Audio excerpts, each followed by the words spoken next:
बहुत से लोग अक्सर ये सवाल पूछते हैं कि अगर उन पर कभी भी कोई आपराधिक मुकदमा चला है तो सरकारी नौकरी पर उसका क्या असर पड़ेगा।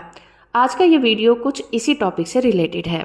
इलाहाबाद हाई कोर्ट का ये जजमेंट है जिसमें कहा गया था कि अगर कोई व्यक्ति नौकरी पाने के लिए अपने क्रिमिनल रिकॉर्ड को छुपाता है तो उसकी नौकरी को रद्द किया जा सकता है।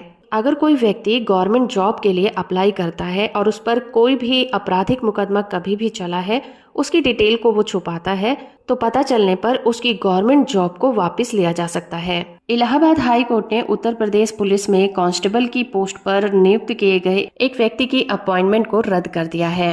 इस केस में उत्तर प्रदेश पुलिस में कांस्टेबल की पोस्ट पर अपॉइंट हुए एक व्यक्ति की पोस्ट को रद्द कर दिया गया था।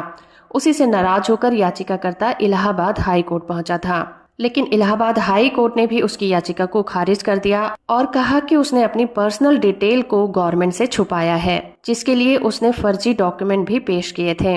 मामला ये था कि 11 जून 2018 को याचिकाकर्ता ने अपने एफिडेविट में कहा था कि उस पर कभी भी कोई भी क्रिमिनल रिकॉर्ड दर्ज नहीं किया गया है और ना ही वो कभी किसी आपराधिक गतिविधि में शामिल रहा है। और इसमें एक पॉइंट ये भी था कि अगर कैंडिडेट किसी भी तरह के फैक्ट्स को, किसी भी तरह की इंफॉर्मेशन को छुपाता है तो उसको दी गई पोस्ट को रद्द कर दिया जाएगा। पेटिशनर ने अपने एफिडेविट में गलत चीजें लिखी थी कि उस पर किसी भी तरह का कोई भी क्रिमिनल रिकॉर्ड साबित नहीं हो पाया है, जबकि इन्वेस्टिगेशन के दौरान पता चला कि उस पर 3 आपराधिक मामले अभी भी दर्ज थे। जिसके बाद 28 जनवरी 2019 के आदेश में उसकी जो उम्मीदवारी थी यानी कि अपॉइंटमेंट थी उसको रद्द कर दिया गया।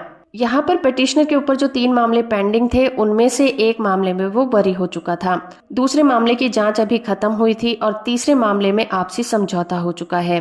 वहीं दूसरी तरफ स्टेट के वकील ने कहा कि उस पर गंभीर तरह के आरोप लगे हैं जिसमें कभी भी वो बाइज्जत बरी नहीं किया गया है। तो इस तरह से इलाहाबाद हाई कोर्ट में जस्टिस अजय भनोत ने याचिकाकर्ता पर पेंडिंग मामलों का संज्ञान लेते हुए कहा, अगर पार्टीज आपस में कोई समझौता कर लेती हैं तो उसका मतलब ये नहीं होता कि व्यक्ति पर किसी भी तरह का आपराधिक मुकदमा नहीं चला है और उसे बाइज्जत बरी भी नहीं माना जा सकता।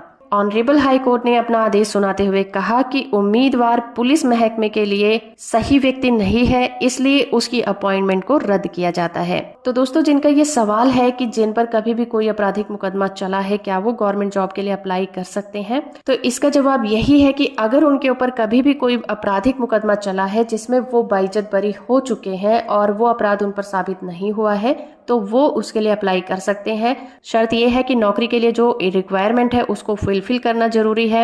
अगर कोई भी इंफॉर्मेशन आपके द्वारा छुपाई जाती है तो बाद में पता चलने पर आपको दी गई पोस्ट से हटाया जा सकता है। वीडियो इन्फॉर्मेटिव लगी है तो आप इसे लाइक, शेयर और चैनल को सब्सक्राइब करना बिल्कुल मत भूलिएगा।